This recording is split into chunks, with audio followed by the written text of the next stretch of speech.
रामचरितमानस बालकांड भाग 2। मेरी रचना सब गुणों से रहित है। इनमें बस जगत प्रसिद्ध एक गुण है। उसे विचार कर अच्छी बुद्धि वाले पुरुष जिनके निर्मल ज्ञान है इसको सुनेंगे।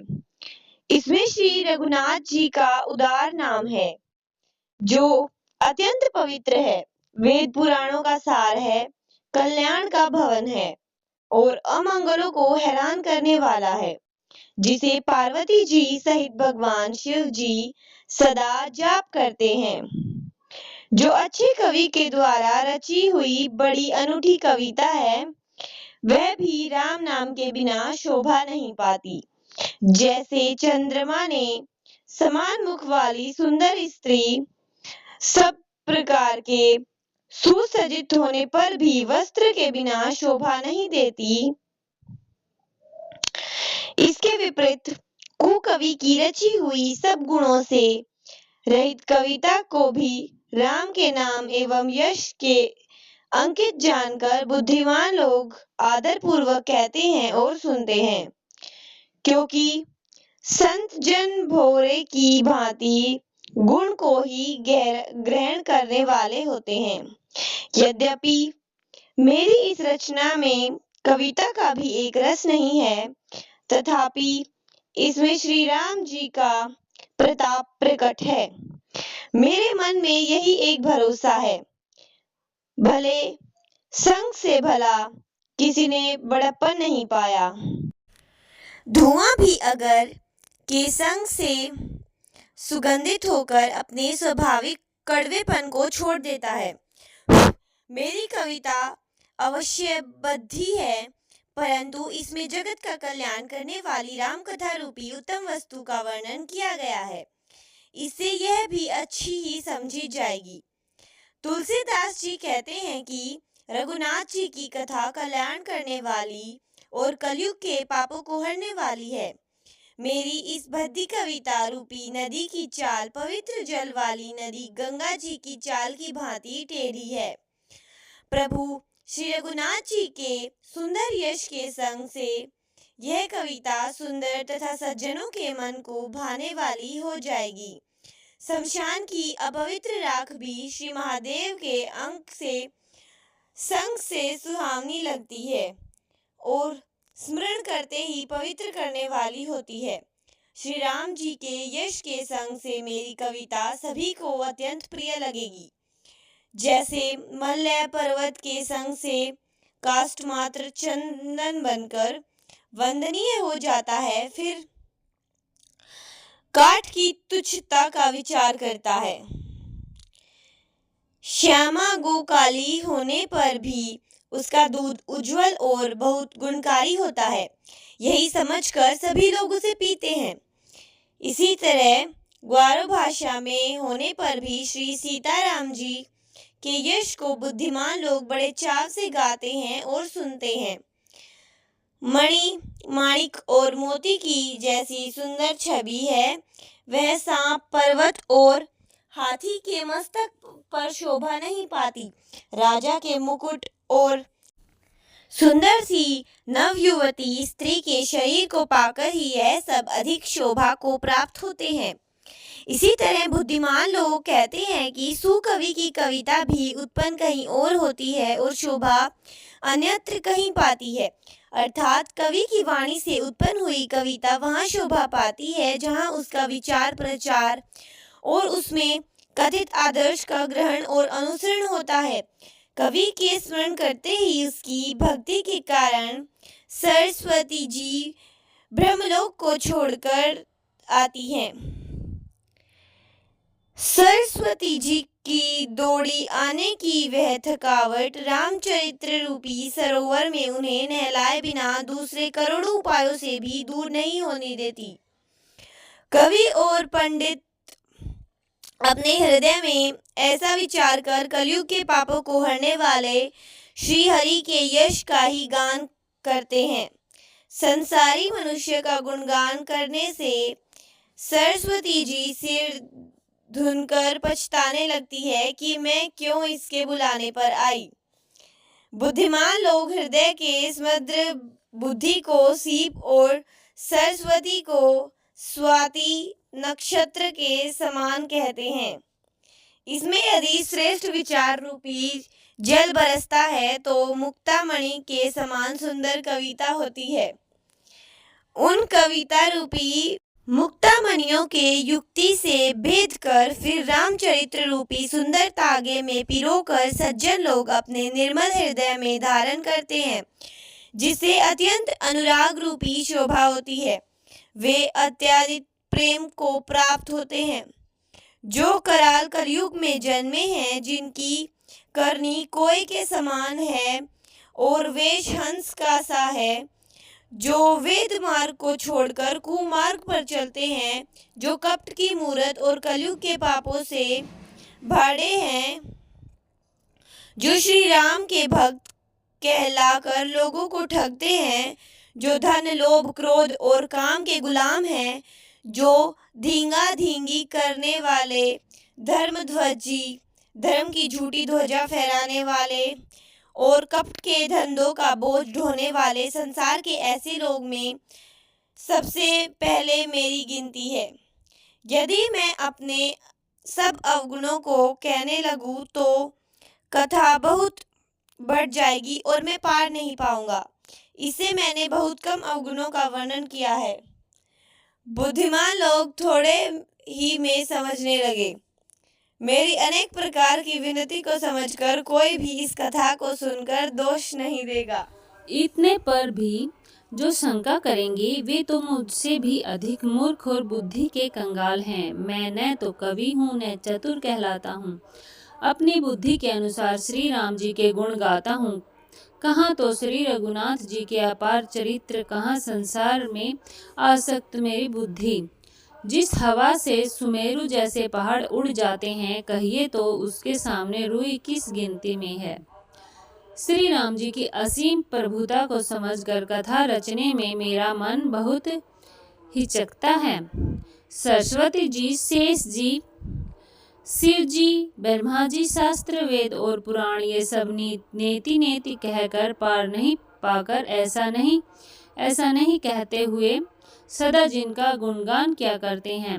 यद्यपि प्रभु श्री राम चंद्र जी की प्रभुता को सब ऐसी ही जानते हैं, तथापि कहे बिना कोई नहीं रहा।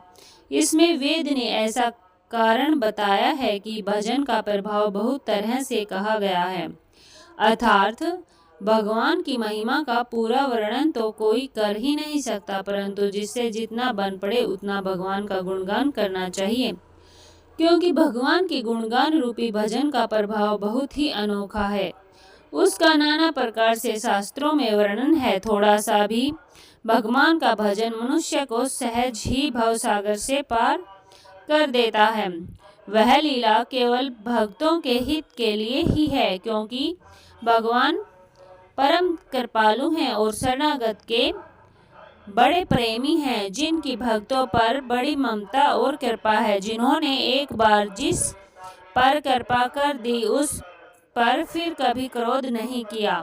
हे प्रभु, श्री रघुनाथ जी की गई वस्तु को फिर प्राप्त कराने वाले गरीब दीन बंधु सरल स्वभाव सर्वशक्तिमान और सबके स्वामी हैं। यही समझकर बुद्धिमान लोग उन श्री हरि का यश वर्णन करके अपनी वाणी को पवित्र और उत्तम फल, मोक्ष और दुर्लभ देने वाली बनाते हैं।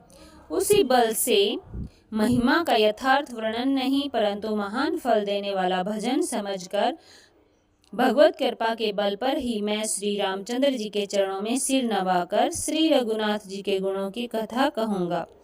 इसी विचार से वाल्मीकि, व्यास आदि मुनियों ने पहले हरि की कीर्ति गाई है। भाई, उसी मार्ग पर चलना मेरे लिए सुगम होगा। जो अत्यंत बड़ी श्रेष्ठ नदियां हैं, यदि राजा उन पर पुल बंधा देते हैं तो अत्यंत छोटी चींटियां भी उन पर चढ़कर बिना ही परिश्रम के पार चली जाती हैं। इसी प्रकार मुनियों के वर्णन के सहारे मैं भी श्री रामचरितमानस का वर्णन सहज ही कर सकता हूँ। इस प्रकार मन को बल दिखलाकर मैं श्री रघुनाथ जी की सुहावनी कथा की रचना करूंगा। व्यास आदि जो अनेकों श्रेष्ठ कवि हो गए हैं, जिन्होंने बड़े आदर से श्री हरि का सुयस वर्णन किया है, मैं उन सब श्रेष्ठ कवियों के चरण कमलों में प्रणाम करता हूँ। वे मेरे सब मनोरथों को पूरा करें। कलयुग के भी उन कवियों को मैं प्रणाम करता हूँ, जिन्होंने श्री रघुनाथ जी के गुण समूह का वर्णन किया है, जो बड़े बुद्धिमान प्राकृत कवि हैं, जिन्होंने भाषा में हरि चरित्रों का वर्णन किया है। जो ऐसे कवि पहले हो चुके हैं, जो इस समय वर्तमान में हैं और जो आगे होंगे, उन सबको मैं सारा कपट त्याग कर प्रणाम करता हूँ। आप सब प्रसन्न होकर यह वरदान दीजिए कि साधु समाज में मेरी कविता का सम्मान हो, क्योंकि बुद्धिमान लोग जिस कविता का आदर नहीं करते, मूर्ख कवि ही उसकी रचना का व्यर्थ परिश्रम करते हैं। कीर्ति, कविता और संपत्ति वही उत्तम है जो गंगा जी की तरह सबका हित करने वाली हो। श्री रामचंद्र जी की कीर्ति तो बड़ी सुंदर, सबका अनंत कल्याण करने वाली है, परंतु मेरी कविता भद्दी है। यह असमंजस अर्थात उन दोनों का मेल नहीं मिलता, इसी की मुझे चिंता है। परंतु हे कवियों, आपकी कृपा से यह बात भी मेरे लिए सुलभ हो सकती है। रेशम की सिलाई टाट पर भी सुहावनी लगती है। चतुर पुरुष उसी कविता का आदर करते हैं जो सरल हो, जिसमें निर्मल चरित्र का वर्णन हो तथा जिसे सुनकर शत्रु भी स्वाभाविक वैर को भूलकर सराहना करने लगे। ऐसी कविता बिना निर्मल बुद्धि के होती नहीं, और मेरी बुद्धि का बल बहुत ही थोड़ा है, इसलिए बार बार निरोध करता हूँ कि हे कवियों, आप कृपा करें जिससे मैं हरि यश का वर्णन कर सकूं।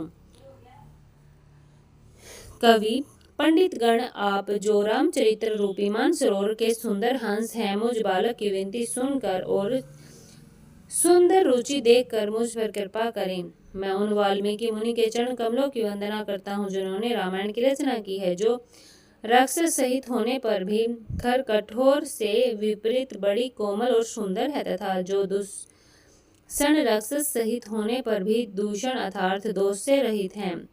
मैं चारों वेदों की वंदना करता हूँ, जो संसार समुद्र पर होने के लिए जहाज के समान हैं, तथा जिन्हें श्री रघुनाथ जी का निर्मल यश वर्णन करते सोपन में भी थकावट नहीं होती। मैं ब्रह्मा जी के चरण रज की वंदना करता हूँ, जिन्होंने भव सागर बनाया है, जहाँ से एक और संत रूपी अमृत चंद्रमा और कामधेनु निकले और दूसरी ओर दुष्ट मनुष्य रूपी विष और मदिरा उत्पन्न हुए। देवता, ब्राह्मण, पंडित, ग्रह, इन सब के चरणों की वंदना करके हाथ जोड़कर कहता हूँ कि आप प्रसन्न होकर मेरे सारे सुंदर मनोरथों को पूरा करें। फिर मैं सरस्वती और देव नदी गंगा जी की वंदना करता हूँ। दोनों पवित्र और मनोरथ चरित्र वाली हैं। एक स्नान करने और जल पीने से पापों को हरती है, और दूसरी सरस्वती जी गुण और यश कहने और सुनने से अज्ञान का नाश करती है। श्री महेश और पार्वती को प्रणाम करता हूँ, जो मेरे गुरु और माता पिता हैं, जो दीन बंधु और नित्य ध्यान करने वाले हैं, जो सीतापति श्री रामचंद्र जी के सेवक, स्वामी और सखा हैं, तथा मुझ तुलसीदास का सब प्रकार से कपट रहित सच्चा हित करने वाले हैं। जिन शिव पार्वती ने कलयुग को देखकर जगत के हित के लिए साबर मंत्र समूह की रचना की, जिन मंत्रों के अक्षर बेमेल हैं, जिनका न कोई ठीक अर्थ होता है और न ही जप ही होता है, तथापि श्री शिव जी के प्रताप से जिनका प्रभाव प्रत्यक्ष है, वे उमापति शिव जी मुझ पर प्रसन्न होकर श्री राम जी की इस कथा को आनंद और मंगल की मूल उत्पन्न करने वाली बनाएंगे। इस प्रकार पार्वती और शिव जी दोनों का सुमरण करके उनका प्रसाद पाकर मैं चाव भरे चित्त से श्री राम चरित्र का वर्णन करता हूँ। मेरी कविता श्री शिव जी की कृपा से ऐसी सुशोभित होगी जैसी तारा गणों के सहित चंद्रमा के साथ रात्रि शोभित होती है। जो इस कथा को प्रेम सहित एवं सावधानी के साथ समझ बूझ कर कहेंगे सुनेंगे, वे कलयुग के पापों से रहित और सुंदर कल्याण के भागी होकर श्री रामचंद्र जी के चरणों में प्रेमी बन जाएंगे। यदि मुझ पर शिव जी और पार्वती जी के सौपन में भी सचमुच प्रसन्नता हो, तो मैं इस भाषा कविता का जो प्रभाव कहा वह सब सच हो। मैं अति पवित्र श्री अयोध्यापुरी और कलयुग के पापों का नाश करने वाली श्री सरयू नदी की वंदना करता हूँ। फिर अवधपुरी के उन नर नारियों का प्रणाम करता हूँ जिन पर प्रभु श्री रामचंद्र जी की ममता थोड़ी नहीं है अर्थात बहुत है। उन्होंने सीता जी की निंदा करने वाले धोबी और उसके समर्थक पूर्व नर नारियों के पाप समूह को नाश कर उनको शोक रहित बनाकर अपने लोक धाम में बसा दिया। मैं कौशल्या रूपी पूर्व दिशा की वंदना करता हूँ जिनकी कीर्ति समस्त संसार में फैल रही है। जहाँ कौशल्या रूपी पूर्व दिशा से विश्व को सुख देने वाले और दुष्ट रूपी कमलों के लिए पाले के समान श्री रामचंद्र जी रूपी सुंदर चंद्रमा प्रकट हुए। सब रानियों सहित राजा दशरथ जी के पुण्य और सुंदर कल्याण की मूर्ति मानकर मैं मन वचन और कर्म से प्रणाम करता हूँ। अपने पुत्र का सेवक जानकर वे मुझ पर कृपा करें जिनको रच कर ब्रह्मा जी ने भी बड़ाई पाई है तथा जो श्री राम जी के माता पिता होने के कारण महिमा की सीमा नहीं है। मैं अवध के राजा श्री दशरथ जी की वंदना करता हूँ जिनका श्री राम जी के चरणों में सच्चा प्रेम था, जिन्होंने दीनदयाल प्रभु के बिछुड़ते ही अपने प्यारे शरीर को मामूली तिनके की तरह त्याग दिया। मैं परिवार सहित राजा जनक जी को प्रणाम करता हूँ जिनका श्री राम जी के चरणों में गुड़ प्रेम था, जिनको उन्होंने योग और भोग में छिपा रखा था, परंतु श्री रामचंद्र जी को देखते ही वह प्रकट हो गया। भाइयों, मैं सबसे पहले श्री भरत जी के चरणों को प्रणाम करता हूँ जिनका नियम और वर्त वर्णन नहीं किया जा सकता, जिनका मम श्री राम जी के चरण कमलों में भोरे की तरह लुभाया हुआ है, कभी उनका पास नहीं छोड़ता। मैं श्री लक्ष्मण जी के चरण कमलों को प्रणाम करता हूँ जो शीतल सुंदर और भक्तों को सुख देने वाले श्री रघुनाथ जी की कीर्ति रूपी कमल पताका में जिनका यश पताका को ऊंचा करके फहराने वाले दंड के समान हुआ, जो 1000 सिर वाले और जगत के कारण शेष जी हैं, जिन्होंने पृथ्वी का भय दूर करने के लिए अवतार लिया। वे गुणों की खान कृपा सिंधु सुमित्रा नंदन श्री लक्ष्मण जी मुझ पर सदा प्रसन्न रहें। मैं श्री शत्रुघ्न जी के चरण कमलों की वंदना करता हूँ जो बड़े वीर सुशील और भरत जी के पीछे चलने वाले मैं महावीर श्री हनुमान जी की विनती करता हूँ जिनके यश का श्री रामचंद्र जी ने स्वयं अपने श्री मुख से वर्णन किया है। मैं पवन कुमार श्री हनुमान जी को प्रणाम करता हूँ जो दुष्ट रूपी वन को भस्म करने के लिए अग्नि रूप हैं, जो ज्ञान की घन मूर्ति हैं और जिनके हृदय रूपी भवन में धनुष बाण धारण किए श्री राम जी निवास करते हैं। वानरों के राजा सुग्रीव जी हैं, रीछों के राजा जावंत जी हैं, राक्षसों के राजा विभीषण जी हैं और अंगद जी आदि जितना वानरों का समाज है, उनके सुंदर चरणों की मैं वंदना करता हूँ जिन्होंने अधम पशु और राक्षस आदि शरीर में भी रामचंद्र जी का प्राप्त कर लिया। पशु पक्षी देवता मनुष्य असुर समेत जितने भी राम जी के चरणों के उपासक हैं, मैं उन सब के चरण कमलों की वंदना करता हूँ जो श्री राम जी के निष्काम सेवक हैं। सुखदेव जी, सनकादिक, नारद मुनि आदि जितने भक्त हैं और परम ज्ञानी श्रेष्ठ मुनि हैं, मैं धरती पर सिर टेक कर उन सबको प्रणाम करता हूँ। हे मुनीश्वरों, आप सब मुझको अपना दास जानकर कृपा कीजिए। राजा जनक की पुत्री, जगत की माता और करुणा निधान श्री रामचंद्र जी की प्रियतमा श्री जानकी जी के दोनों चरण कमलों को मैं मानता हूँ जिनकी कृपा से निर्मल बुद्धि पाऊं। फिर मैं मन वचन और कर्म से कमल नयन धनुष बाणधारी भक्तों की विपत्ति का नाश करने और उन्हें सुख देने वाले भगवान श्री रघुनाथ जी के सर्व समर्थ चरण कमलों की वंदना करता हूँ। इससे आगे का भाग 3 में आगे मिलेगा। धन्यवाद। जय श्री राम, जय बजरंगबली।